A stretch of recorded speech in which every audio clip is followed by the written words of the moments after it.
Bon, c'était absolument magnifique d'entendre ces mélodies de forêt avec l'acoustique formidable et puis le talent d'Elisabeth Herbin, d'Odile Ancel, qu'on va retrouver dans une vingtaine de minutes avec leur ensemble vocal féminin.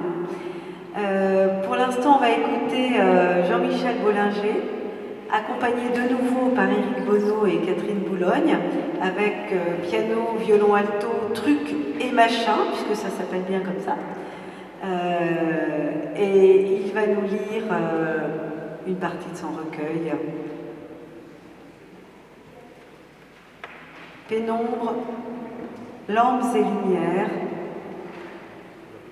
Il sera suivi par Stanka Morris. Et enfin, on clôturera cette belle journée avec l'ensemble vocal des Cordiales. Je laisse la parole à Jean-Michel Bollinger.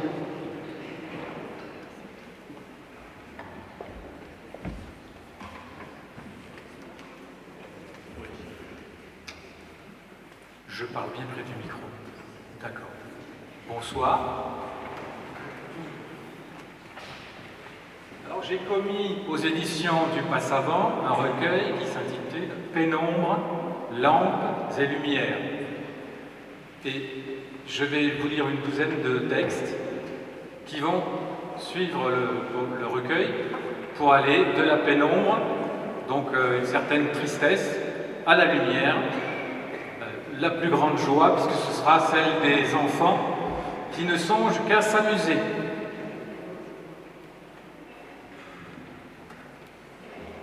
Et je suis évidemment accompagné de Catherine et Éric.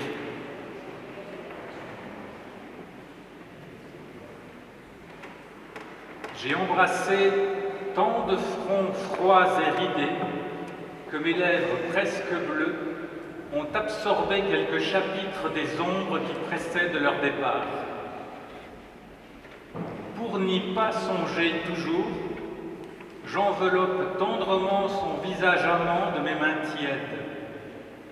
Je respire dans ses yeux le même espoir de profiter encore de nous. Pourtant, un soir, nos fronts seront embrassés par des lèvres couleur de revoir.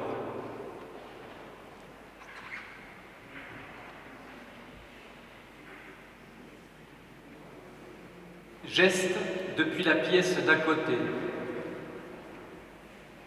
Page tournée de roman, croisement de jambes sur bas de soie, pieds nus sur parquet merisier, cantilène des ongles sur la vitre, souffle sur thé brûlant. Identification du moindre bruissement qui invite la confiance, pousse à interroger le ciel aussi intensément qu'une adolescente amoureuse communie dans son église.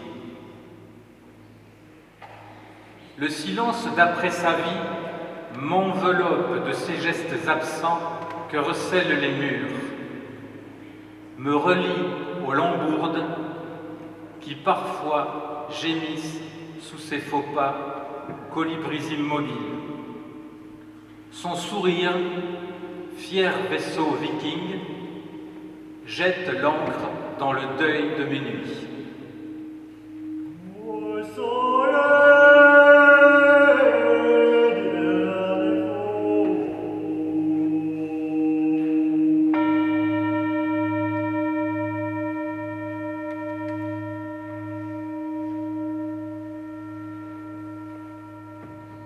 Les étrangers.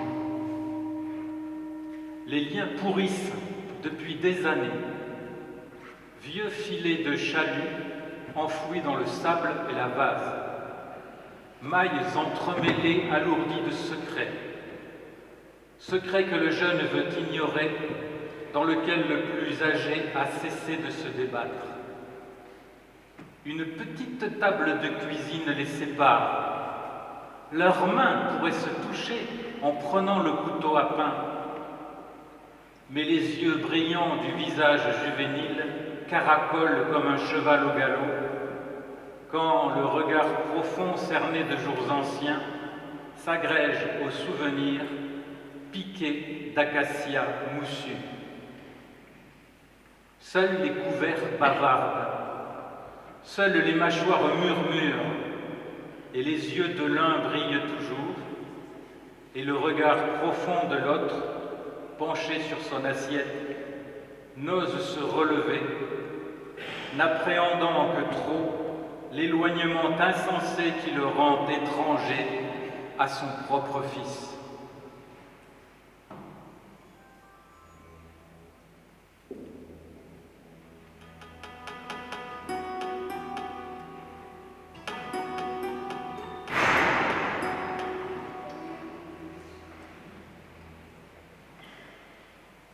Rêve, désagrégat du monde, métamorphose du rationnel, chemins à suivre des chamans amérindiens. L'invisible altérité transforme le plomb de l'existence en extrait de myrrhe volatile. Les images revêtent des transes parfumées au hasard sacrificiel, perception de danse en langues inconnues, formulations insensées bercées de rythmes confus.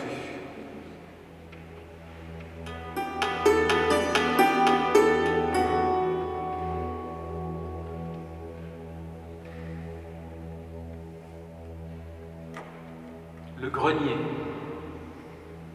même la respiration semblait trop bruyante.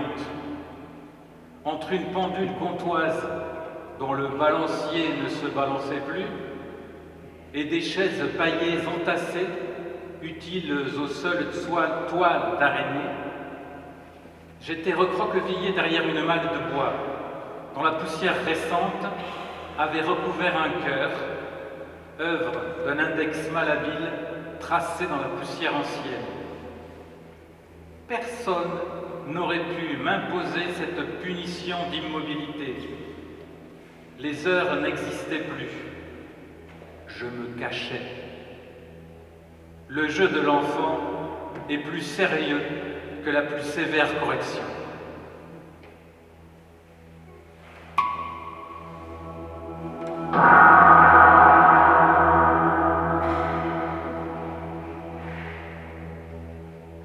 Fuyante netteté.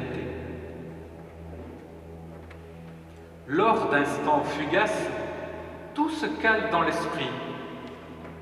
La sensation indistincte est polie et claire. Les trajets hésitants deviennent ligne droite. L'absence qui chignole le ventre offre une respiration apaisante. L'incertitude de l'avenir laisse un sourire confiant. La demande intéressée reflue devant la bienveillante réponse. Tout paraît en ordre. La pensée s'apaise. Que le vent se lève, que le clapotis des rumeurs revienne, s'impose alors le flou dans lequel nous avons coutume d'avancer à tâtons.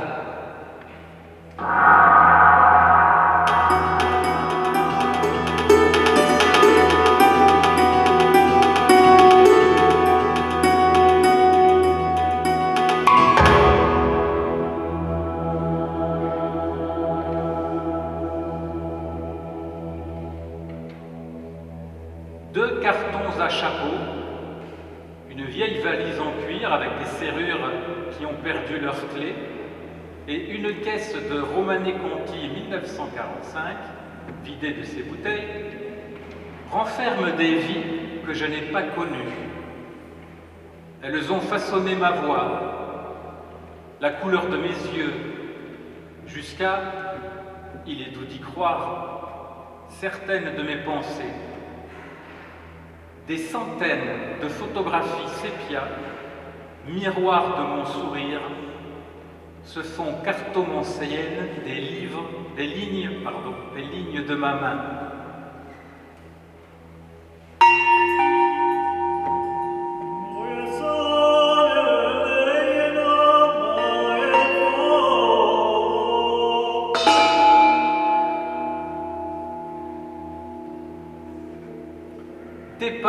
entre chien et loup, dimanche noir.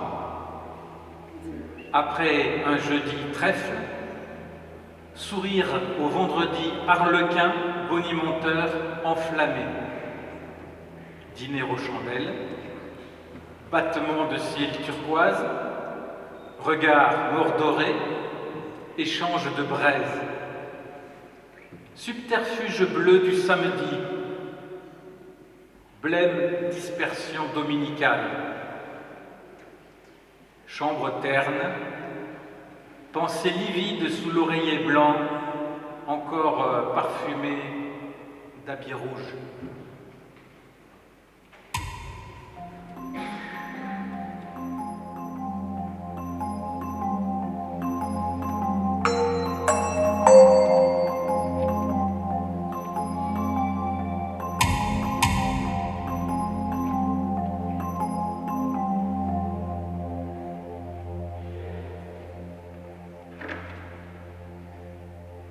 Je voudrais penser comme un arbre, me retrouver sur le pas de ta perte, certain que les doutes resteront sur le paillasson. Laisser mes racines grandir en tresse parmi les cailloux de ta colère. Absorber par capillarité les sources souterraines de ta rancune.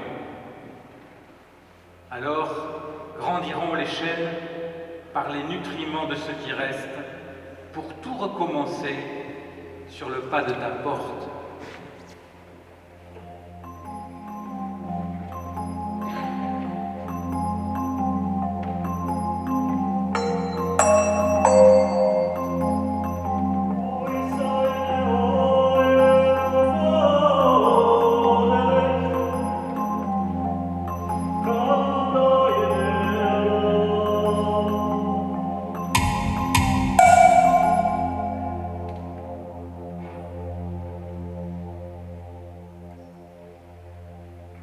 Lettre écrite sur feuille blanche, ouverte sur la table de la cuisine, avec enveloppe oblitérée, tranchée au couteau à légumes.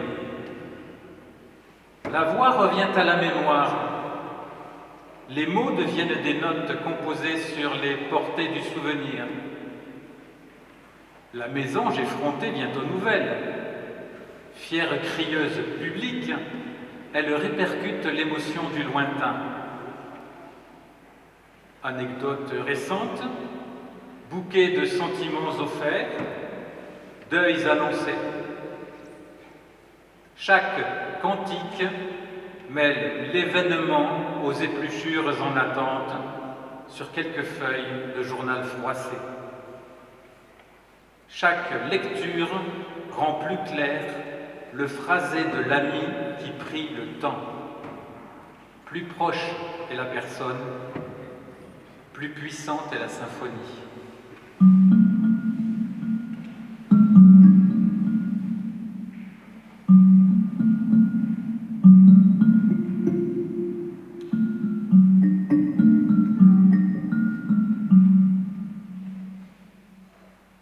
Le fou aux étoiles. L'homme crie dans la rue, assis sur les marches de la petite église. Son regard proclame l'indiscernable de ses mots. Belle licorne de potence, retourne au ventre de ta mère. Il faut prendre la cité, cracher sur le monde. De l'aide pour trouver les sirènes. Belle chimère que j'ensemence, la mort se faufile aussi vers toi. J'aime la frêle pucelle qui marche, je suis celui qui donne, je suis la gargouille heureuse. Vous êtes tous de pauvres innocents, je pardonne ton chemin qui passe. Comment rendre la passerelle du présent véritable à ce visage glabre, à ces longs bras qui font écho au soliloque du prêcheur médiéval échappés de l'asile, où les sentences de la raison ont élu domicile. Est-il du reste opportun donc à m'isoler l'orateur démoniaque? La voix grave cisaille cette fin d'après-midi et laisse pantois le col blanc qui dormait dans le piteux réel, soudain souligné d'inconséquence, troué par l'ivresse d'une aliénation lucide.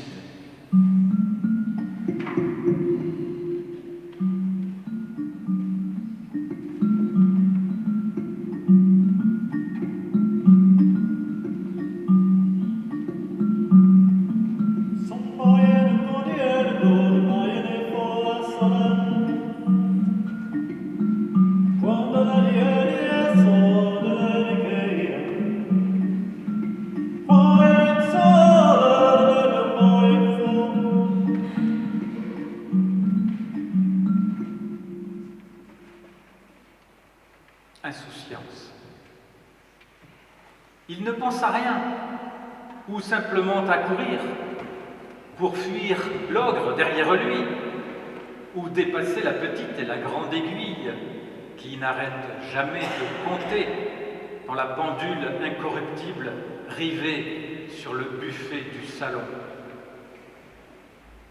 Remontent nos courses effrénées dans la grande rue, depuis l'épicerie jusqu'à la maison, et le pain que l'on chapelait durant le trajet avec nos canines de lait, essaimant sur le trottoir quelques miettes inutiles, embaumées de rire vermeil.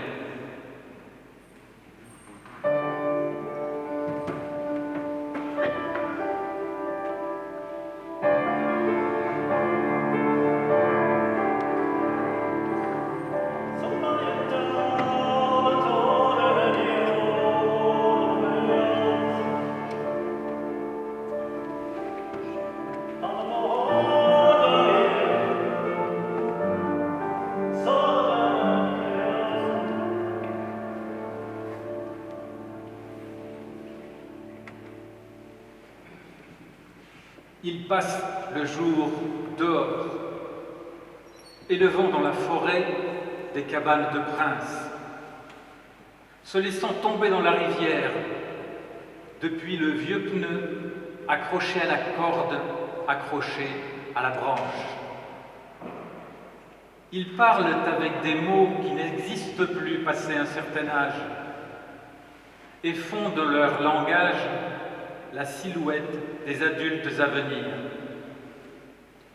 Les yeux vers le ciel, ils enterrent des trésors de calots,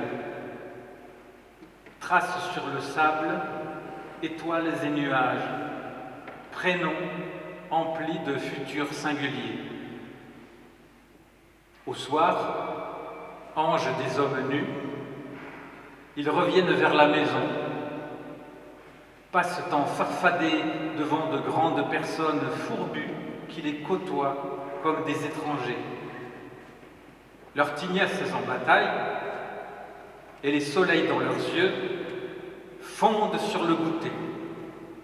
Pain, beurre, sel.